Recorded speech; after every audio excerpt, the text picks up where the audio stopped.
again, gamers. Welcome back to the Board Game Captain. I'm the Board Game Captain. I'm Lynn. And today we've got some news, and for a change, it's not good news. This is outrage news. Although maybe not surprising. Okay, so you've seen the title of the video.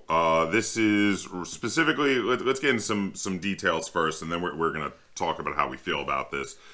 About whether or not it's surprising, and whether or not this has been where things have been going for a while, and whether or not we should allow it as customers and consumers to go this way. Okay, so here's the thing. CMON was doing a Kickstarter. Are you surprised? Are you surprised No. that CMON was doing a Kickstarter? No. So, I mean, it's common knowledge that CMON basically sells every one of their games pre-order-wise through Kickstarter. I mean, they know they can make their own webpage and sell things through that, right? Like pre-order it? Just do pre-orders? Yeah, well, maybe that would be more trouble than to change over. They actually just seem to really like using Kickstarter as their pre-order system. That's how they've been doing it for a long time. Okay, so that part's not news, obviously. CMON's Kickstarter was for a game called Marvel United. Yes, Marvel United. Now, Marvel United, it appears to be like a chibi version of the Marvel heroes, big heads, cutesy looking.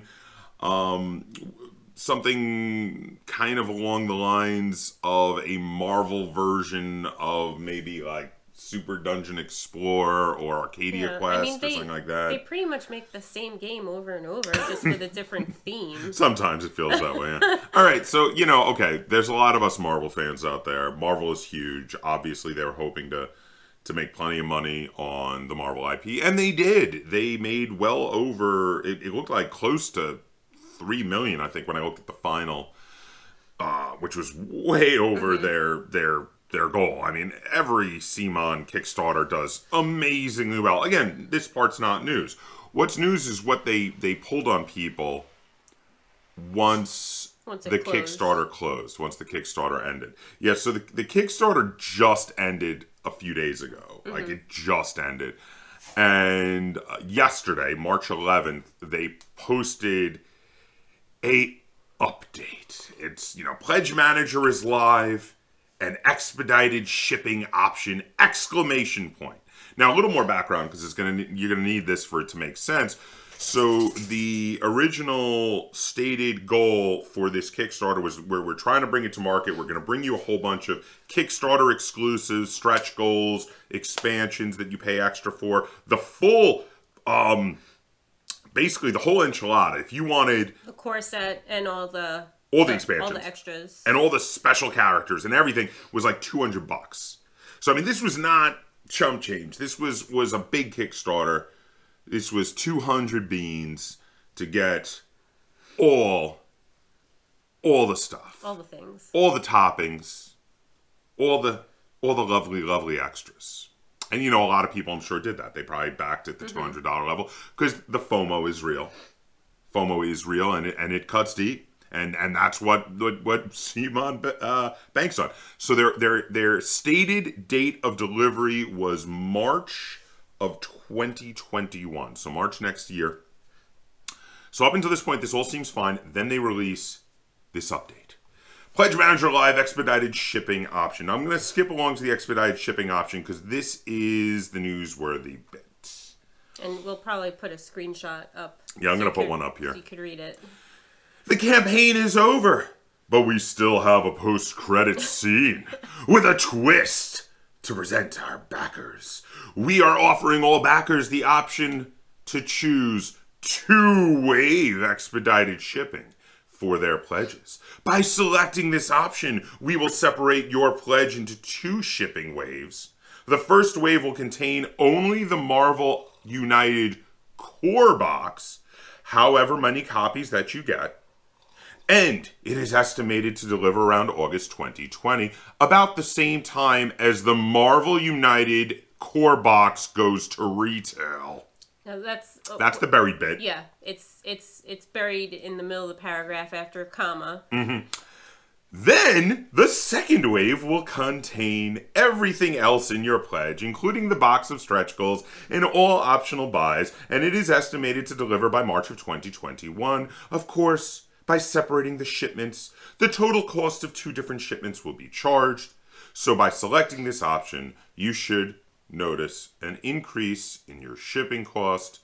The deadline for submitting and paying for 2-wave expedited shipping is April 3rd, 2020. This option will no longer be available after that. And pledges with this option selected that are not paid and confirmed by April 3rd will be automatically moved to single-wave shipping. All right. So that's the relevant bit for this news story. I think that if they did the 2-wave shipping and it was just like, oh, hey, we have some early copies if you want to pay some extra to get your copy early. But they didn't say, well, not that they didn't say, but the retail wasn't, maybe if the retail was 2021, like the original, that wouldn't be so bad. No. It would just be people like... That'd be fine. Yeah, people who could afford to get it early got it early. But this is like, oh, hey, it's going to be in retail. Well, so there's no mention of this in the original Kickstarter at all, that they're basically must already be in production. And that... Or at least enough copies for their retail distribution. So basically, all right, so the Kickstarter says, help kickstart this and bring it to market. We're going to be out March 2021. Then, when they're done, they're like, lol, we're already in production, and we're going to put out in store shelves this summer. And unless you want to wait all the way till March of next year, you can pay us even extra money for expedited shipping on getting yours the same time as retail gets it. And if you don't, you got to wait for all the expansions you helped kickstart to be ready next year. Mm-hmm. This is ridiculous. So, like, if they had said in the initial Kickstarter that this is how we're doing it, this wouldn't be a problem. Yeah, because people could then decide, like, oh, I'll just buy it at retail. That'll be earlier. So the way they did it, it's like a lie by omission. They're lying by not telling you the way they're really doing it, and then when the Kickstarter is over and you feel like you're pot committed, like you've already committed to back it. Even though technically you're still within the window where you can ask for a refund. You have like 14 days after it ends to ask for a refund, I think. And now, see, here's the thing. This puts people in kind of a tough situation. And I understand this because I've been in a lot of Kickstarters where stuff happened afterwards where I'm like, oh, if I knew this, maybe I wouldn't have backed it. But the thing is this. So on one hand, you could be like, all right, this is ridiculous. And this should not be how Kickstarters for these products are done. And if you feel super strongly about it, you should ask for a refund.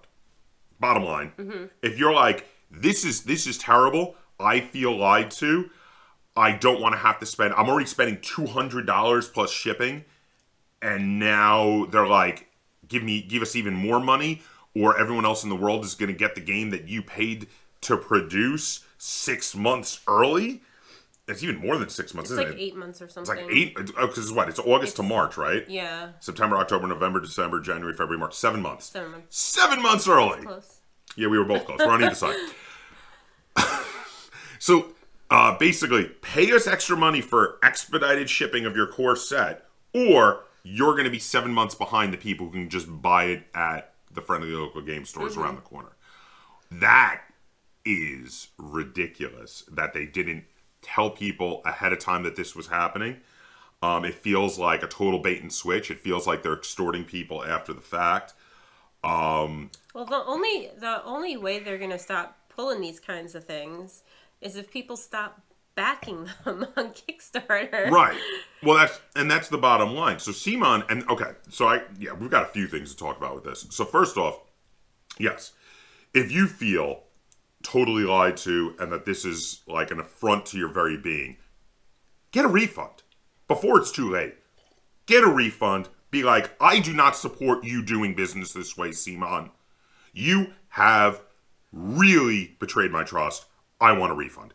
get a refund. Kickstarter allows you to get a refund within 14 days, which means you still got 13 days to go. All right? Do it. On the other hand, a more mild response. Let's say you hate that they did this. You're going to shell out the extra money, but you're going to be like, fool me once, shame on you. Fool me twice, shame on me. Then here's what you should do. Next time CMON, let's say, like, so in this situation, you're really excited about this game. You really want all the Kickstarter exclusives. You're not going to back out, but you're ticked off. Next time CMON puts something up and it looks all cool and nice, be like, nah, you messed with me last time. I'm not backing it. Maybe they'll get the message over the significantly reduced income from their next Kickstarter if a bunch of people feel that way. Mm-hmm. Okay, and I understand that because there's plenty of people that, again, the FOMO hits hard. And you're like, this is one of my favorite IPs, and I really want all this Kickstarter exclusive stuff. I don't want to miss out on it.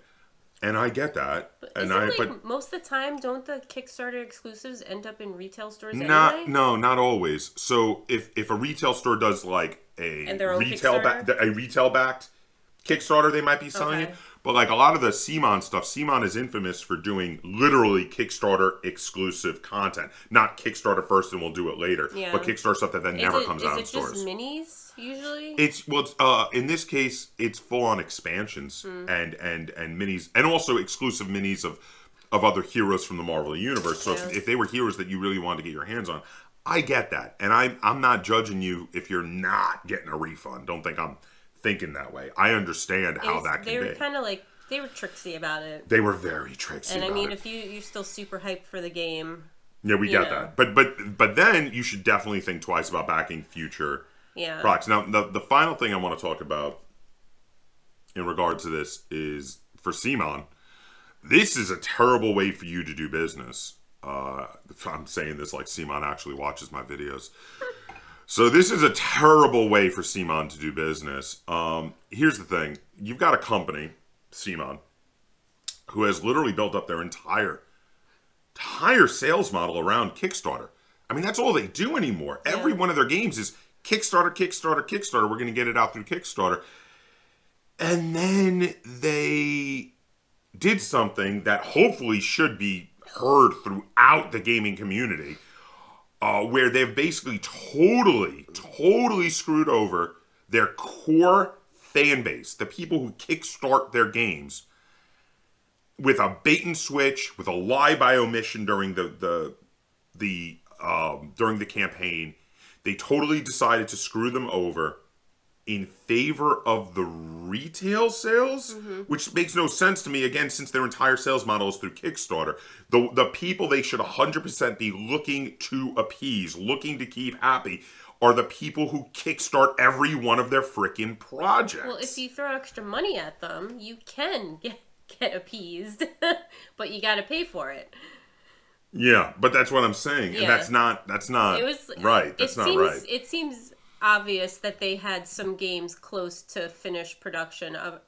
Otherwise, how would it go to retail in August 2020, a full 7 months early? Yeah, so it just seems sketchy. Well, that's another thing is, generally speaking, if you've done a Kickstarter before, you know that a board game that is in the planning phase, that needs to be produced, that is kickstarting to get funding to produce it, usually takes a minimum of a year to actually come out. If they're going to be out this summer, this was way past the planning stage. This was literally using Kickstarter as a pre-order. Yeah. And I know they're famous for that. People say they do it a lot. And some people say, okay, it's against Kickstarter rules and Kickstarter should kick them off. But Kickstarter is not going to kick people off that make over $1 million every time they do a Kickstarter. It's just not going to happen. It's kicking money out of bed is what it is. And they ain't going to do it.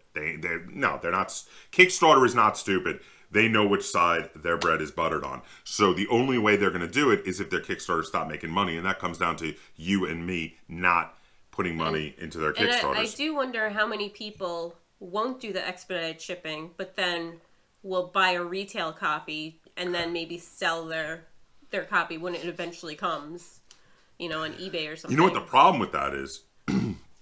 By the time your Kickstarter copy comes, it will have been out for 7 months. Yeah. Who's going to want it? Exactly. You're by that point, and mark my words, This game doesn't look like anything super special to me, No. other than the IP. The IP is what's going to sell this game. So by the time you get your Kickstarter copy, it's going to be on bargain shelves. It's 7 months later. That's the reality of the situation. At your local game store, it's going to be on bargain shelves. No one's going to want to buy your extra copy. You might as well just wait and buy it on bargain when the Kickstarter is supposed to ship. Yeah, this is pretty ridiculous. Oh man. So let's see. Do we got anything else to say, opinion wise, about this? What we pretty much agree is a horrendously deceptive. I just like, who thought this was a good idea? We did not kickstart this. No. And I am outraged for the people who kickstarted this, because this is insane. And okay, so we've kickstarted plenty of games. In fact, I'm in the middle of kickstarting a game right now. I've kickstarted another game from a company I respect. But if I had kickstarted this game and this were to happen, I think I would ask for a refund. I'd be so upset. That's the level I'm at. I would ask for a refund. I'd be like, forget all those expansions. And you know what? Not only am I going to get a refund, I don't think I would even buy it in retail stores. Mm-hmm. To protest the terrible business practice that they seem to think is okay to surprise their core audience with at the end of a Kickstarter. I would ask for a refund and not buy it. I would boycott buying it. Where would you be at? What's your opinion? What level would you be at if you had kickstarted this? I would probably stop buying CMON products altogether. Would you still get this one because you'd been excited for it? No. Oh, so you're even higher. You're an even higher level that we didn't discuss. Well, you would boycott CMON across the board. They've been pulling these sorts of, not to this level. No, this is the worst shenanigans. But they've been pulling these shenanigans for a while, and I mean, and also their games just really don't interest me. No, that's not true. You love Potion Explosion. Oh, that's one of their games? Yeah. Okay.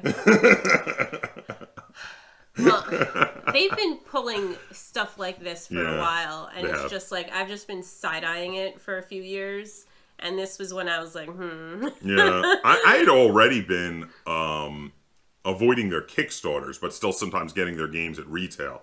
But yeah, at this point, if I hadn't already been avoiding their Kickstarters because of some of their shenanigans like this, I would be definitely avoiding their Kickstarters. Because I mean, even if you avoid their Kickstarters but still buy their games at retail, you're still showing them that, you know, you support what they're doing. You might not know what they're doing on Kickstarter if you never use it. But it's still, you're giving support to a company who's treating their customers like crap. Well, I feel like I'm not going to say I would boycott CMON entirely, because you know what? They put out some really good games.